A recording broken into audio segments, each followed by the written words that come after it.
இந்த மரியாதை இல்லாமல் பேசுறது, நம்மளை கிண்டலாக பேசுறது, மதிப்பே இல்லாமல் நீ எல்லாம் ஒரு ஆளான்னு பேசல சாதாரணமாகவே கோவம் வரும். இவ்வளவுக்கு நம்ம கஷ்டப்பட்டு எல்லாத்துக்கும் வேலை பார்த்து நேர்மையாக வேலை பார்த்துட்டு இருக்கீங்களே, நீங்கள் எல்லாம் ஒரு ஆளாண்ணையில் எவ்வளோ கடுப்பாகும்.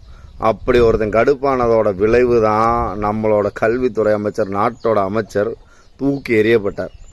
சின்ன விஷயம் கிடையாது. கரப்பாம்பூச்சி கட்சி, எல்லாரும் கரப்பாம்பூச்சி கட்சின்றீங்களே, இது எப்படி உருவாச்சுன்னா, கொஞ்ச நாள் முன்னாடி ஒரு நீதிமன்றத்தில் ஒரு கேஸ் நடக்குது. அந்த கேஸில் அந்த நீதிபதி போற போக்குல என்ன சொல்றாருன்னா, There are youngsters like cockroaches.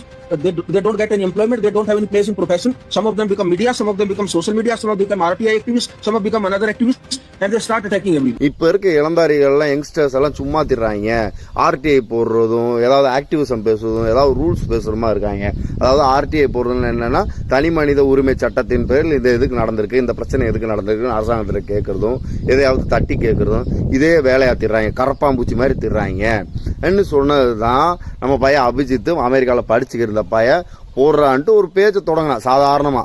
அது பத்திக்குச்சு, காட்டுத்தீயா பத்திக்குச்சு. இது காரணம் என்னன்னா, இந்த மக்கள் இந்த அரசு கிட்ட இருக்க அவநம்பிக்கையினாலதான் அது போச்சு. இல்லாம அவர் ஒரு ஆள் மட்டும் சொன்னார் இல்லை, இதே மாதிரி மதிப்பே இல்லாம எல்லாரும் பேசுறான். அப்போ ஒருத்தன் வரணும்ன்றத நம்ம எல்லாம் எதிர்த்து பேசணும்ன்ற அந்த கோபத்தினாலதான் உருவாகுது. இங்க எல்லா அரசியலும் அவச்சொல்லாலையும் இந்த ஆளுங்கட்சிகளோட திமிருனாலையும் மட்டும்தான் உருவாகுதே தவிர வேற எதுவும் கிடையாது. இந்த மக்களை மக்களாவே மதிக்கிறது கிடையாது. ஜஸ்ட் லைக் தட் இவங்க என்ன செஞ்சிருவாங்கன்னு பேசிட்டாப்ல.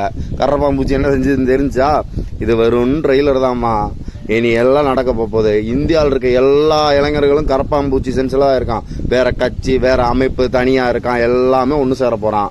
மோடி பதவி விலகணும். இந்த பிஜேபி, RSS இந்த நாட்டை விட்டே ஒழிய வேண்டும். அவங்களோட அடையாளமே இல்லைன்னா தான் இந்த நாடு நிம்மதியா இருக்கும். காங்கிரஸ் மட்டும் ஒழுக்கமாப்பான்னா அவங்களையாச்சும் மேய்ச்சி போடலாம். இவங்க அழிக்கணும்னே பிறந்தவங்க. நன்றி.